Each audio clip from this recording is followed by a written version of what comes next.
வாழ்க வையகம், வாழ்க வளமுடன். அனைத்து உறவுகளுக்கும் இனிய வணக்கம். நாம் இந்த பதிவில் குரு பகவானின் அதிசார பெயர்ச்சியால் ஏற்படும் சுப மற்றும் அசுப பலன் என்ன என்பதனை பற்றி காண்போம்.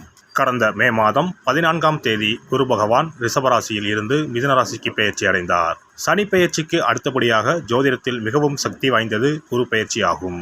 பொதுவாக குரு பகவான் ஒரு ராசியிலிருந்து மற்றொரு ராசிக்கு செல்ல சுமார் 1 வருட காலம் எடுத்துக்கொள்ளும் நிலையில் தற்போது 6 மாதத்திலேயே கடகராசிக்கு செல்கிறார். வரும் அக்டோபர் மாதம் 18ஆம் தேதி குரு பகவான் மிதுன ராசியில் இருந்து கடகராசிக்கு பயிற்சி ஆவார். கடகராசிக்கு பயிற்சியாகும் குரு பகவான் டிசம்பர் மாதம் 5ஆம் தேதி மீண்டும் மிதுன ராசிக்கு பயிற்சி ஆவார். கிரகங்கள் பொதுவாக தங்கள் சுற்றுப்பாதையில் ஒரு குறிப்பிட்ட வேகத்தில் நகர்ந்து ஒரு ராசியில் இருந்து மற்றொரு ராசிக்கு செல்லும்.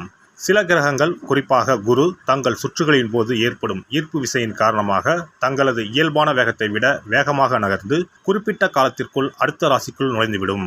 இந்த வேகமான மற்றும் முன்னதாக நடக்கும் நகர்வுக்கு அதிசார பயிற்சி என்று பெயர். குரு பகவான் ஜோதிடத்தில் சுப கிரகமாக கருதப்படுகிறார். குரு அதிசார பயிற்சி நடைபெறும் காலத்தில் சில ராசிக்காரர்களுக்கு நன்மைகளும் அதிர்ஷ்டமும் எதிர்பாராத திருப்பங்களும் ஏற்பட வாய்ப்புள்ளது. இந்த பெயர்ச்சி மக்களின் வாழ்க்கையில் திருமணம், தொழில், செல்வம் மற்றும் பல்வேறு நல்ல மாற்றங்களை கொண்டு வரும். இந்த அதிசார பெயர்ச்சியால் உங்கள் வாழ்வில் வளமும் நலமும் செல்வ செழிப்பும் பெற்று வாழ்வில் உயரிய நிலையை அடைய எல்லாம் வல்ல எம்பெருமானை வேண்டி விரும்பி கேட்டுக்கொள்கிறேன். மேஷராசி அன்பர்களே, 3ஆம் இடத்தில் இருக்கும் குரு பகவான் 4ஆம் இடத்திற்கு பெயர்ச்சியாகின்றார். அர்த்தாஷ்டம குரு பகவான் என்ன செய்வார் என்றால் பதவி உயர்வு கொடுப்பார். இதனால் எதிரிகளை வெல்லக்கூடிய வாய்ப்புகள் உண்டாகும். குடும்ப எதிரிகள் உங்களுக்கு அடங்கி போவார்கள். உங்கள் ராசிக்கு 4ஆம் இடத்தில் இருந்து 8, 10, 12ஆம் இடங்களை குரு பகவான் பார்வையிடுகிறார். இதனால் சுப செலவுகள் உண்டாகும். திருமணமே வேண்டாம் என இருந்த மேசராசிக்காரர்கள் வாழ்வில் மேளம் கொட்டும் நேரம் இது. குழந்தை இல்லாத தம்பதியினருக்கு குழந்தை பாக்கியம் உண்டாகும். இந்த குரு அதிசார பெயர்ச்சி உங்களுக்கு திடீர் அதிர்ஷ்டத்தை கொடுக்கும். திடீர் பணவரவு உண்டாகும். வராது என நினைத்த பணம் தானாக தேடி வரும். அரசு வழியில் எதிர்பார்த்த கடன் உதவிகள் கிடைக்கும்.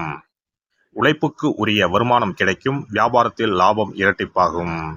தேங்கி கிடந்த சரக்குகள் அதிக லாபத்தில் விற்று தீரும். காரிய வெற்றி உண்டாகும். நீண்ட நாள் ஆசைகள் நிறைவேறும். குழந்தைகள் பற்றிய கவலைகள் தீரும். பிள்ளைகள் திருமணம் பற்றிய கனவுகள் நிறைவேறும். வேலை தேடிக்கொண்டிருக்கும் மேஷராசி அன்பர்களே, இந்த காலகட்டத்தில் நீங்கள் விரும்பிய வேலை உங்களுக்கு கிடைக்கும். அரசாங்க வேலைக்காக காத்திருப்போருக்கு இந்த காலகட்டத்தில் வேலை கண்டிப்பாக கிடைக்கும். பூர்வீக சொத்தில் இருந்த பிரச்சனைகள் தீரும். நிலுவையில் இருந்த வழக்குகளில் சாதகமான தீர்ப்பு வரும். புதிய சொத்துக்களை வாங்குவீர்கள். வெளிநாடு செல்லும் யோகம் உண்டாகும். வயது முதிர்ந்தவர்களின் கனவுகள் நிறைவேறும். 8ஆம் இடத்தை குரு பகவான் பார்ப்பதால் திடீர் ராஜயோகம் உண்டாகும். பணவரவு திருப்தி தரும். தொழில் வியாபாரம் அடுத்த நிலையை அடையும். புதிய கிளைகள் உருவாகும். மூத்த சகோதர சகோதரிகளின் தேவைகளை பூர்த்தி செய்வீர்கள். இதனால் குடும்பத்தில் அந்யோன்யம் அதிகரிக்கும். கணவன் மனைவி இடையே இருந்த சச்சரவுகள் நீங்கும். வெளிநாட்டு படிப்பிற்காக காத்திருந்தவர்களுக்கு அங்கு சென்று படிக்கக்கூடிய வாய்ப்பு உண்டாகும். மாணவர்களுக்கு படிப்பில் இருந்த மந்தத்தன்மை நீங்கும். தெளிவு உண்டாகும். போட்டிகளில் வெற்றி அடைவீர்கள். மேசராசி அன்பர்களே, இதுவரை பட்ட கடன் அனைத்தையும் படிப்படியாக அடைப்பீர்கள். இதுவரை நீங்கள் பட்ட அவமானம் அனைத்தும் வெகுமானமாக மாறப்போகிறது. அசிங்கப்படுத்திய சொந்த பந்தம் முன் சிறப்பாக வாழப்போறீங்க. இந்த அதிசார பெயர்ச்சி உங்களுக்கு நற்பலன்களை தருவதாகவே அமையும். குரு பகவானின் அதிசார பெயர்ச்சிக்கு பரிகாரமாக வியாழக்கிழமைகளில் தட்சிணாமூர்த்திக்கு மஞ்சள் நிற மலர்கள் மற்றும் மஞ்சள் நிற உடையுடன் அபிஷேகம் செய்வது, குரு பகவானுக்கு நெய் தீபம் ஏற்றி வழிபடுவது, அன்னதானம் செய்வது, மற்றவர்களுக்கு உதவுவது போன்றவை சிறந்த பரிகாரங்களாகும். மேலும் வியாழக்கிழமைகளில் குரு பகவானின் காயத்ரி மந்திரத்தை உச்சரிப்பதும் நன்மை பயக்கும். குரு பகவான் சஞ்சரிக்கும் அந்தந்த ஆலயங்களில் உள்ள குரு மற்றும் நவகிரக சன்னதிகளில் தீபமேற்றி வழிபட்டு வரலாம். சிறப்பு பரிகாரம்: வியாழக்கிழமை அன்று மண்ணால் செய்யப்பட்ட ஒரு உண்டியலை வாங்கி வர வேண்டும்.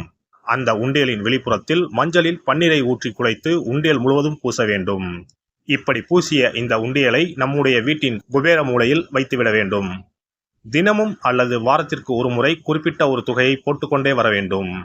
உதாரணமாக 2 ரூபாய், 5 ரூபாய், 10 ரூபாய், 20 ரூபாய் என்று நம்முடைய வசதிக்கு ஏற்றவாறு ஏதாவது ஒரு தொகையை நாமே தேர்வு செய்து அதை மட்டும் 10 ரூபாய் என்றால் 10 ரூபாயாக தினமும் அல்லது வாரத்திற்கு ஒரு முறையோ போட வேண்டும்.